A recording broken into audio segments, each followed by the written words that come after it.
তো আমার প্রিয় বন্ধুরা, নিশ্চয়ই তোমরা সকলে খুব ভালো আছো।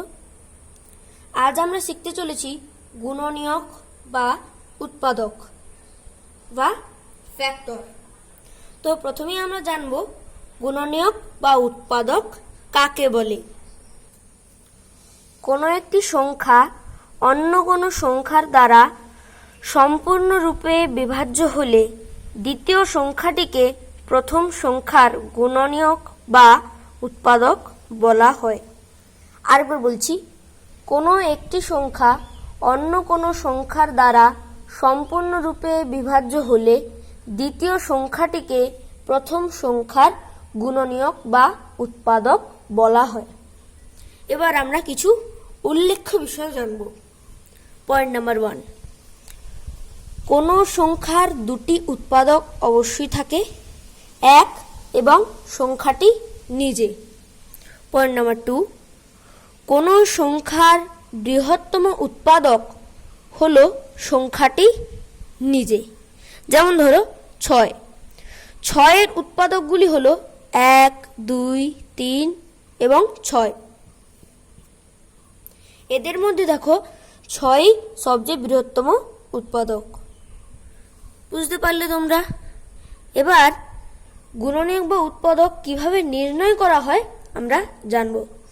যেমন ধরো 18, 18 সমান 1 গুণিতক 18, 2 গুণিতক 9, 3 গুণিতক 6। অতএব 18-এর গুণনীয়কগুলি হলো 1, 2, 3, 6, 9, 18। তো বুঝতে পারলে? 12 সংখ্যাটি 566-এর উৎপাদক কিনা আমরা কি করে বুঝবো? মানে যে কোনো সংখ্যা কোনো সংখ্যার উৎপাদক কিনা আমরা কি করে বুঝবো আর কি, সেটা একটা উদাহরণের মাধ্যমে বুঝানোর চেষ্টা করব।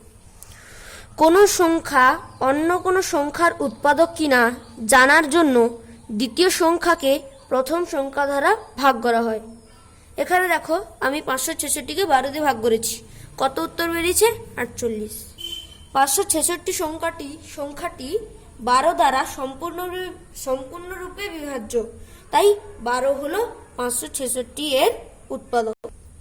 এবার আমরা জানবো মৌলিক সংখ্যা কাকে বলে। যে সংখ্যাগুলির 1 এবং সেই সংখ্যা ছাড়া অন্য কোনো উৎপাদক নেই তাদের মৌলিক সংখ্যা বলে। উদাহরণ 2, 3, 5 ইত্যাদি। এরপর আমরা জানব মৌলিক উৎপাদক কাকে বলে। কোনো সংখ্যার উৎপাদকগুলি মৌলিক সংখ্যা হলে তাদের মৌলিক উৎপাদক বলা হয়। এর একটা আমরা উদাহরণের মাধ্যমে এটা বুঝাতে চেষ্টা করব। 12 সমান, আগে এখানে আমি 12 দিয়ে ধরেছি। যেমন ধরো আগে 12-এর গুণনীয়কগুলি বের করতে হবে। যেমন ধরো 1 গুণিতক 12, 2 গুণিতক 6, 3 গুণিতক 4। অতএব 12-এর গুণনীয়কগুলি হলো 1, 2, 3, 4, 6, 12। অতএব 12-এর মৌলিক উৎপাদকগুলি হলো, এদের মধ্যে মৌলিক কোনটা? 2 এবং 3, 2 ও 3। তো বুঝতে পারলে? এবার আমরা মৌলিক উৎপাদকের বিশ্লেষণ কিরকম করা হয় জানবো। আগে আমরা এর সংজ্ঞাটা জেনে নেব। কোনো সংখ্যাকে 2 বা ততোধিক মৌলিক সংখ্যার গুণফল হিসাবে প্রকাশ করার প্রক্রিয়াকে মৌলিক উৎপাদকের বিশ্লেষণ বলা হয়। এর একটা উদাহরণের সাহায্যে আমরা বুঝতে চেষ্টা করব। এখানে 40কে কি 2 দিয়ে ভাগ যাবে, তাই 2, 12, 24। এটা দেখো যৌগিক, তার মানে এটাকে আরো ভাগ যাবে। আমি 2 দিয়ে দিয়েছি, আবার 2, 6, 12। 6ও যৌগিক, তাই আবার ভাগ যাবে 2, 3, 6। এখানে দেখো 3 কিন্তু মৌলিক, তাই শেষ ভাগফল মৌলিক, তার মানে আর ভাগ যাবে না। তো এবার আমরা অতএব দিয়ে লিখবো। অতএব 24 সমান 2 গুণিতক 2 গুণিতক 2 গুণিতক 3। তো বুঝতে পারলে? এবার আমরা শিখব সাধারণ গুণনীয়ক। তো প্রথমে আমরা জেনে নেব সাধারণ গুণনীয়ক কাকে বলে। কোনো সংখ্যা একাধিক সংখ্যার উৎপাদক হলে সেই গুণনীয়কটিকে সংখ্যাগুলির সাধারণ গুণনীয়ক বলা হয়। আরেকবার বলছি, কোনো সংখ্যা একাধিক সংখ্যার উৎপাদক হলে সেই গুণনীয়কটিকে সংখ্যাগুলির সাধারণ গুণনীয়ক বলা হয়। আরেকটা কথা তোমরা জেনে রাখো, গুণনীয়কের সংখ্যা সসীম হওয়ায় সাধারণ গুণনীয়কের সংখ্যাও কিন্তু সসীম। এবার আমরা সাধারণ গুণনীয়ক কি করে নির্ণয় করা হয় জানবো। যেমন ধরো 24 আর 36। আগে আমরা 24 এবং 36 এর গুণনীয়ক বের করে নেব। আমি এখানে বের করে নিয়েছি, তোমরা দেখো। 24 এর উৎপাদকগুলি হলো 1, 2, 3, 4, 6, 8, 12, 24। 36 এর উৎপাদকগুলি হলো 1, 2, 3, 4, 6, 9, 12, 18 এবং 36। অতএব 24 ও 36 এর সাধারণ গুণনীয়কগুলি হলো কি কি? 1, এখানেও 1 আছে, এখানেও 1 আছে, এখানেও 2 আছে, এখানেও 2 আছে, এখানে 3 আছে, এখানে 3 আছে, এখানে 4 আছে, এখানেও 4 আছে, এখানে 6 আছে, এখানেও 6 আছে, এখানে 12 আছে, এখানেও 12 আছে। তার মানে এই সবগুলি হলো সাধারণ গুণনীয়ক।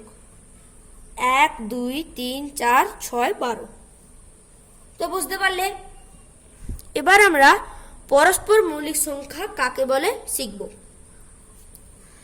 দুটি সংখ্যার একটি মাত্র সাধারণ উৎপাদক থাকলে, অর্থাৎ সাধারণ গুণনীয়ক 1 হলে সংখ্যা দুটিকে পরস্পর মৌলিক সংখ্যা বলা হয়। আরেকবার বলছি, দুটি সংখ্যার একটি মাত্র সাধারণ উৎপাদক থাকলে, অর্থাৎ সাধারণ গুণনীয়ক 1 হলে সংখ্যা দুটিকে পরস্পর মৌলিক সংখ্যা বলা হয়। যেমন ধরো 13 আর 17। 13 এর আগে আমরা উৎপাদক বের করব। 13 এর উৎপাদক কি? 1 এবং 13। আর 17 এর উৎপাদকগুলি কি? 1 এবং 17। এখানে দেখো, একমাত্র একই হলো এদের সাধারণ গুণনীয়ক। অতএব 12 এবং 17 এর সাধারণ গুণনীয়ক 1, তাই সংখ্যা দুটি পরস্পর মৌলিক। তো বুঝলে? আজ এই পর্যন্তই। এর পরের ক্লাসে আমরা এর কিছু উদাহরণ নিয়ে ফিরব। তো আজ এই পর্যন্তই। ধন্যবাদ।